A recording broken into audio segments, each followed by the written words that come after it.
Yeah, so here we have a question from Redox Reactions, and let's see how we're gonna do this question.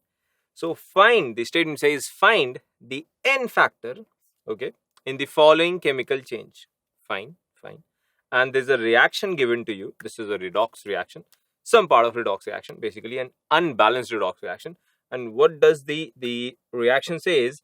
KMnO4, potassium permanganate, in basic media is converting into Mn6 plus, and we are expected to calculate the N factor out of it, right? So if you observe carefully, there's only manganese that is going to show the change in oxidation state, right? So let's calculate the oxidation state of manganese on both the sides. Okay. So if we talk about KMnO4, then obviously potassium is like first group element. So +1. Manganese, let's assume it to be X, the oxidation state, and oxygen is like -2, and we have 4 oxygen. So 4 into -2, the whole molecule is neutral, is going to be 0. Perfect.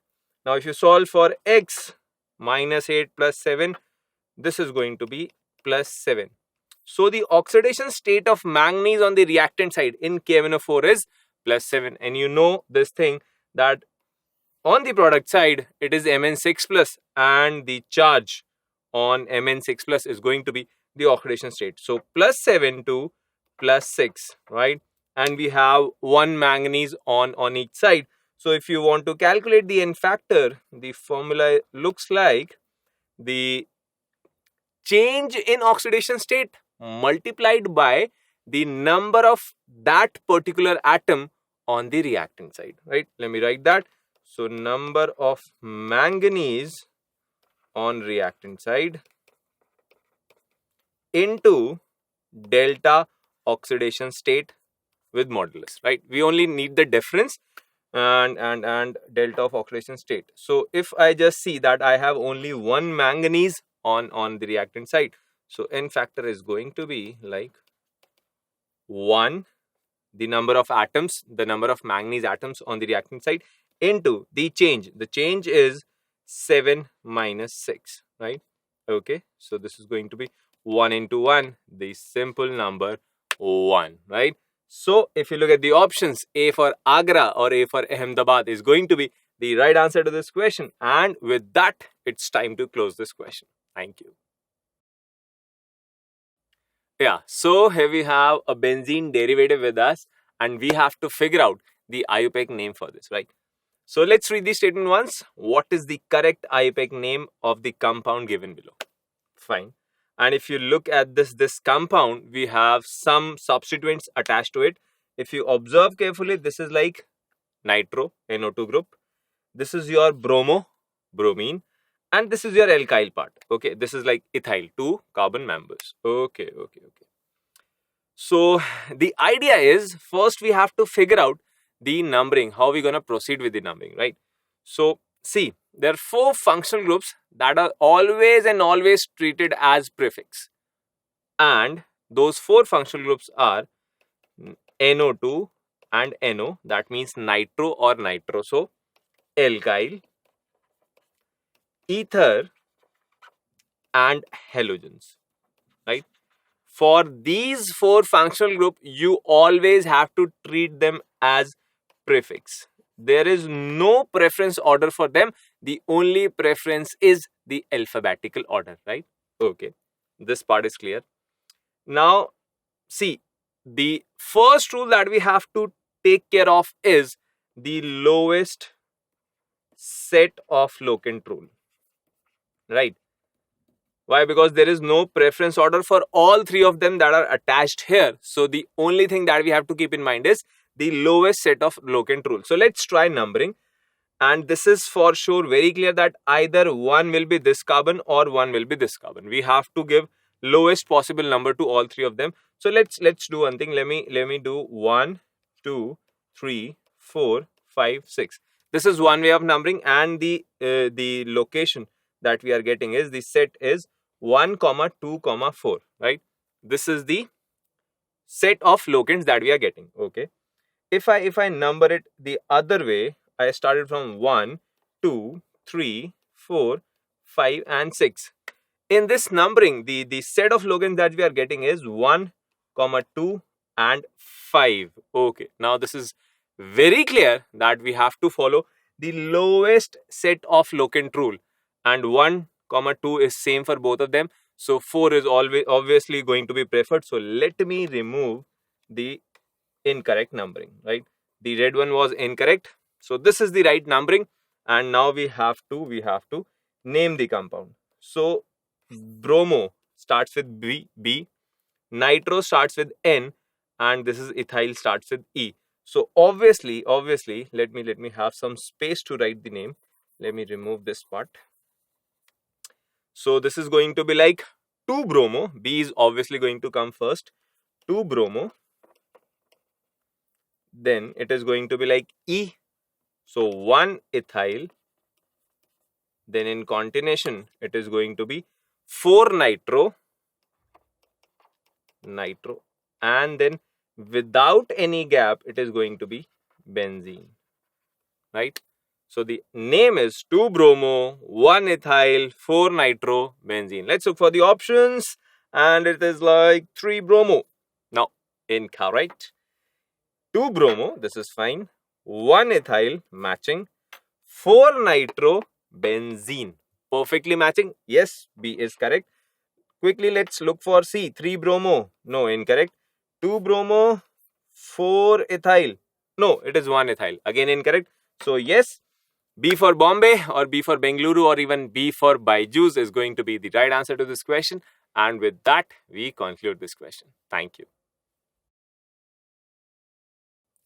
Yeah, so here we have a question from neutralization reaction. Let's see how we're going to do that. So the statement says calculate the pH of a solution prepared by mixing 2 ml of a strong acid, that is HCl, okay, of pH 3. Fine. So you have HCl, volume is 2 ml and its pH is 3.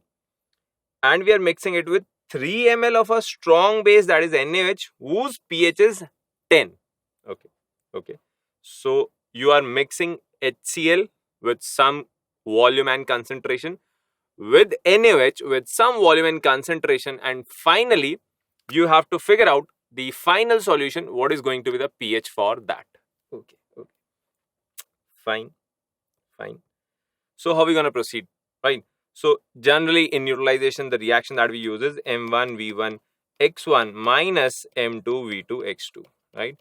So, but what I see is here HCl, the X factor or the N factor is 1, and for NaOH also the X factor or the N factor is 1. That means normality is going to be equal to molarity and the gram equivalent is going to be equal to moles, right? So there is no point of considering X factor here. Let me remove it and make the reaction a bit simple, right? So the reaction is M1V1 minus M2V2 is equal to M3V3, and for the sake of convenience, HCl is 1 and NaOH is 2. Now, if M1V1 minus M2V2 is going to produce a positive result, 1 minus 2, that means HCl minus NaOH is going to give you a positive answer. That means the final solution is going to be acidic. And if the final result of this expression is going to be negative, that means 1 minus 2, HCl minus NaOH is going to be negative. That means the final solution is going to be basic, and 0 will conclude that the final solution is a neutral solution. Okay, fine. Let's put the values. Do we have M1? No, we have the pH value. Okay, what is the formula for pH? pH is minus log of H plus. And what is this log? Log is like, what is the base for the log? Is it a natural log or the common log? Now you'll ask, what is the difference? Natural log is log base E and common log is log base 10. So basically it is log base 10, that is the common log. Okay. So if it says the pH is 3 for HCl, then can I say minus log base 10 of H plus is going to be 3, right? Now what is the property of the log that we are going to use is log A base B is equal to X. Then the value of A is equal to B to the power X. Understand this carefully. B to the power X. From the base, B will go here and the value X will go to the power. That's how we take the value of log. This is one property of logarithm. So using this property, if I solve this, so can I say that log base 10 h plus is equal to minus 3, right? Taking minus on that side. So concentration of H plus coming out to be will be 10 to the power minus 3, right? This is fine. Okay. So let's do one thing. Let's calculate the pH for NaOH also. pH for NaOH is given 10, but to calculate the concentration of OH minus, we need to calculate pOH. Okay. Okay, let's do it. NaOH pH is 10. So can I say that pOH is going to be 14 minus pH? How can I say that? Why? Because the sum of pH and pOH is going to be 14, right? Okay. So if I just subtract pH, 14 minus 10 is going to be 4. If pOH is 4, so can I just say if pOH is 4, what is pOH? Minus log of OH minus, right? Again the base 10, the common log, and if you again use that property of logarithm, then the concentration of OH minus from here is going to be 10 to the power minus 4. Okay, let's come back to the equation. M1 V1 minus M2 V2 giving you M3 V3. So one is your HCl, the concentration of HCl or say H plus. Every HCl is going to give you 1 H plus and 1 Cl minus. So the concentration of HCl is going to be same as concentration of H plus. Similarly, NaOH is going to give you Na plus and OH minus. Reading the stoichiometry, we can say the concentration of NaOH is going to be same as concentration of OH minus. Why? Because they are strong acid and strong bases. We assume it to be 100% dissociation. Okay. One is your HCl, M1. The concentration was 10 to the power minus 3. The volume that is given to you for HCl is 2 ml. Okay, let me put that. I am putting the value of volume in ml. The thing that you have to keep in mind is that everywhere now volume should be ml, just to neglect the conversion factor, right? So minus M2, M2 is like what? The concentration of OH minus, that is going to be 10 to the power minus 4 into volume V2. V2 is like 3 ml is equal to M3 that we are going to calculate, and V3 is the volume of final solution. So you are mixing 2 ml HCl with 3 ml NaOH. So the final volume is going to be 5 ml, right? Everywhere it is ml, so conversion factor will get cancelled. So if I just solve this, minus 3 minus 4, let's do one thing. Let me write it as 20 into 10 to the power minus 4. I can write it like this, right? So 20 minus 3 is 17 into 10 to the power minus 4 divided by 5 will give you M3. And now this value is coming out to be positive. That means the final solution is acidic. Okay. Okay. So we have to calculate, don't forget this, we have to calculate the pH of the final solution. Okay. Now if you calculate this value 17 by 5, 3.24, 3.4 into 10 to the power minus 4 is going to be the concentration of H plus in the final solution, right? Okay. Okay. Now if you have concentration, pH will be like what? Minus log of H plus. If I just put the value 3.4, we have to solve this log as well, minus 4, but we do not have any log value given in the equation. So we have to use some smart method. So another property of log A into B is equal to log A plus log B, right? That's what the property that we are going to use. So if I just say that minus log 3.4 plus minus of log 10 to the power minus 4. Okay. Now this is log base 10, the common log. So if I just solve this further, can I just say, let me solve it here, let me remove this part, so I can just have some space to further solve this. Okay, this is done. Yeah, perfect. So if I just solve this further, minus log 3.4, I have to look for the value of log 3.4, and before that plus log A base A will be like to the power x. Like, so if you just use this property of log A base A will be simple x, right? That's what the property that I am going to use to solve this part of logarithm. So log 10 base 10, that will go, and I am only left with minus of minus 4, right? So this is going to be like 4 minus log 3.4. Okay, okay. Now we have to take some approximation. See, log 1 is 0. We know this, log base 10. And log base 10 is 1. Log 10 base 10 is 1. Okay, okay. So 3.4 will come in between 1 to 10. So the value is going to be in between 0 to 1. So let's take it approximately as 3.4 is going to be like 0.4 approximately, right? So if you subtract 4 minus 0.4, your approximate answer should be 3.6. The pH of the final solution is coming out to be 3.6. Let's match with the options. 2.5 no, 3.5 pretty close, 4.5 no, 6.5 no. Okay, perfect. So B for Bengaluru or B for Byju's is going to be the right answer to this question, and with that we conclude this question. Thank you. Yeah, so here you have a healthy wealthy numerical coming to your way, and let's see how we're going to solve this all together. So the statement says for 10 minutes each at 27 degrees C from two identical holes, nitrogen and an unknown gas are leaked into a common vessel of 3 liter capacity. Try and understand this statement. There are two identical holes, right? That means the area of cross section is going to be same for both of them. Fine. They are leaking for 10 minutes each. That means the time period for leakage is going to be same. The temperature is also same, 27 degrees C, that is 300 Kelvin, into a common vessel of 3 liter capacity. Okay. So the final volume of the two gaseous mixture, one is nitrogen, the another one is not known. Let's say that unknown gas is G. So the nitrogen and G mixing into a 3 liter vessel, that means their final volume is going to be 3 liter. Okay.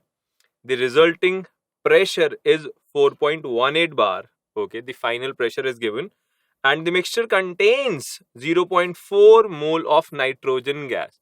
Okay. This is also given. We do not know the moles of the other gas, right? Okay. Thus the molar mass in gram of the unknown gas G is going to be, and you have options 417.4 gram, 28 gram, 14.9 gram and 2.0 gram. Okay, for options are very far apart. Fine. This is going to help us to take some approximation. Let's start with that. See, I have the final volume, I have the final pressure, I do not have the total moles of the gaseous mixture. So using PV is equal to nRT, I am going to write, I have written it V into P, that's okay, PV is Vp, into moles of total gas into R into T, right? Okay. So the total volume is 3 liter and the pressure is 4.18 bar, liter bar. The value of R you have to take carefully. Total moles we do not know. R is going to be 0.083 into the temperature is 300 Kelvin. Okay, fine.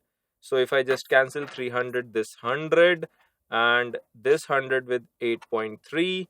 So total moles is going to be 4.18 upon 8.3. Okay, 4.18, 4 to 8, 18 to 36. See, listen to this very carefully. You can approximately write it as 1 by 2, but I would not recommend. Although I am going to take it 1 by 2, but for exam point of view and for other purpose, I would not recommend. What would I not recommend? That you should not take approximation in the initial steps or in between the question. Approximation should be taken in the final step only. Otherwise, this you use this approximation in some other formula, you'll multiply, you divide, this approximation will convert into an error, and then you are not going to get the right answer. But still the beauty of the question is I am still going to use this approximation. Why? Because I have read the options very smartly. I can see that there is huge percentage difference in option. This approximation is not going to hamper my answer much, right? Keeping that in mind, if I take total moles as 1 by 2, that is 0.5. Let's move further. It is given that moles of nitrogen is 0.4. So can I say N total is moles of nitrogen plus moles of gas, right? If I just put the value, total moles 0.5, moles of nitrogen 0.4. So moles of gas is going to be nothing but 0.1. Okay. But I'm looking for the molar mass, right? Because I don't know the formula, I cannot calculate the molar mass directly from moles. So I have to look for something else. Okay. Fine.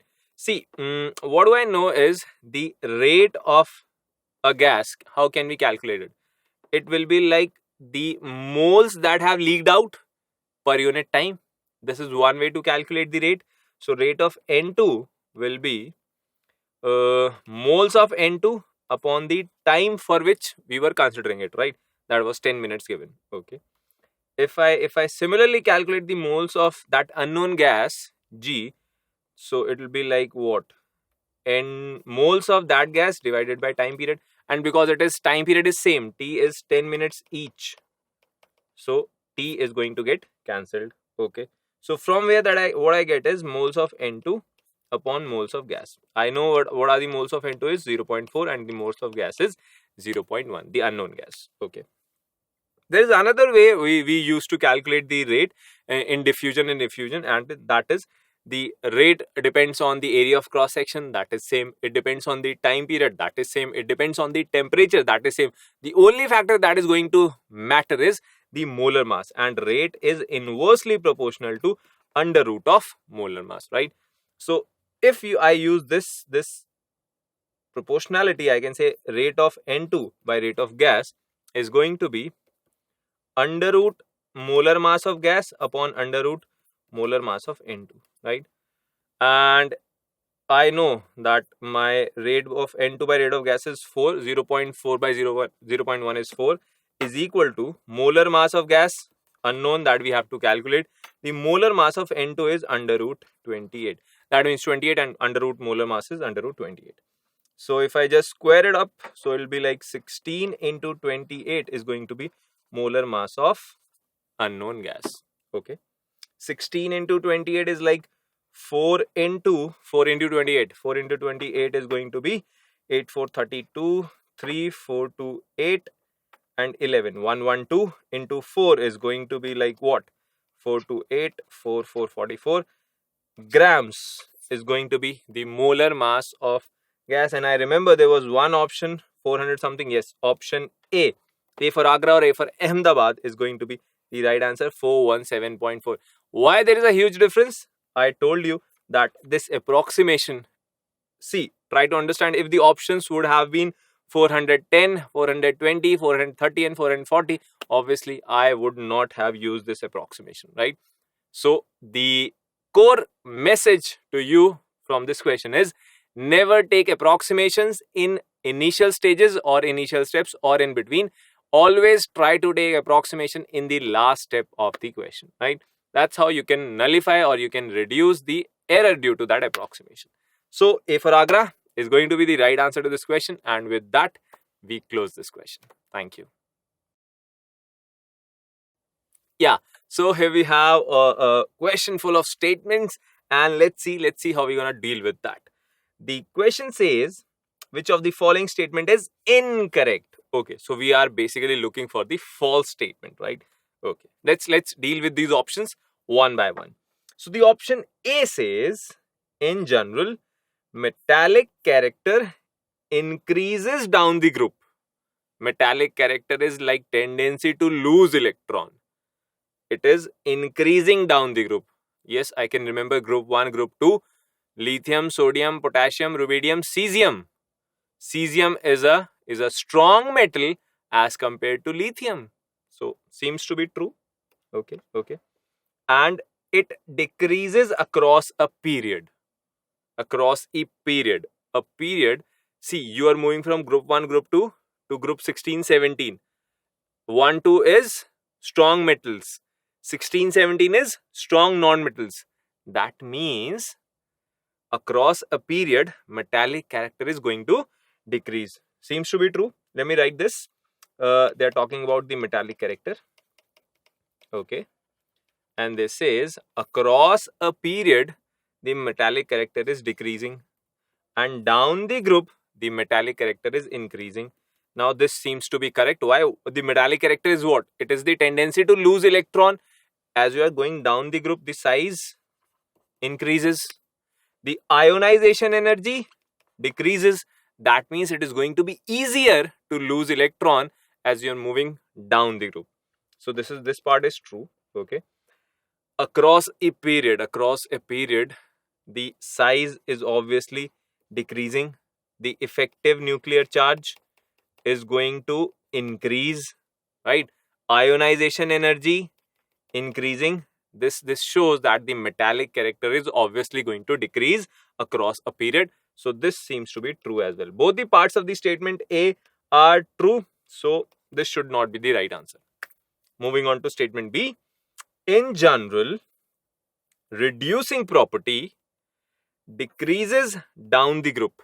Reducing property, that means reducing others, itself get oxidized, and oxidation is loss of electron. Okay, this part. Increases across a period. Okay, decreases down the group. Let's come back to this statement, this part. Now they're talking about the reducing property, right? Reducing property.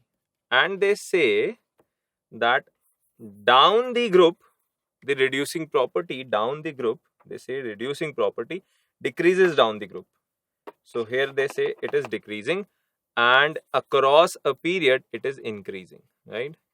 That's what they say. Let's see. In decreases down the group and increases across a period. Okay, let's try and understand this part. See, first understand reducing property. Reducing property is like reducing others, right? And if you reduce others, you yourself will get oxidized. And oxidation means loss of electron. Right? So either you say reducing property or you say tendency to lose electron is increasing across a period. You're moving from first, second group to 16, 17 group. Tendency to lose electron is not increasing. It is rather decreasing. Why? Because the size is decreasing. The effective nuclear charge is increasing. So this shows that across a period, you're moving from first, second group to the 16, 17 group. The size is becoming smaller. The effective nuclear charge is increasing. Your tendency to accept electron is increasing, not lose electron. Incorrect. This part is incorrect, and that is a good news. We are looking for incorrect statement. Let's look for this part also. Down the group, loss of electron becomes easier. Why? Because we know ionization energy decreases. But it says loss of electron or the reducing property decreases down the group. Incorrect part. Take it once more. As you go down the group, size is increasing. The ionization energy is decreasing. That means loss of electron becomes easier. We have just read about the metallic character. It increases down the group. That means the tendency to lose electron will increase down the group. If you go down the group, it increases, right? But it says decreasing. That means this part is also incorrect. A very good news. Option B, both the statements are incorrect. So this should be the right answer. But we are going to look for C and D as well. Okay. Option C. Let's read it once. In general, the oxide formed by the element on extreme right of the periodic table is most acidic. Okay. What this seems to be a simple statement. What concept do we know is that metallic oxides, they are basic in nature, right? And non-metallic oxides, they are acidic in nature. Okay. Example. Metallic oxide. Example, Na2O. Example, calcium oxide. You add calcium oxide to water. What will be formed? Calcium hydroxide, base. You add Na2O to water. What will be formed? NaOH, base. So metallic oxides are basic in nature, and they are found on the extreme left of the periodic table, right? Non-metallic oxides, example, let's say SO3. You add it to water, what will be formed? H2SO4, sulfuric acid. Cl2O7, you add it to water, what will be formed? HClO4, perchloric acid. Again, non-metallic oxides, acidic, metallic oxides, basic. You know this by examples now. Now let's read the statement. In general, the oxide formed by the elements on the extreme right of the periodic table. Extreme right.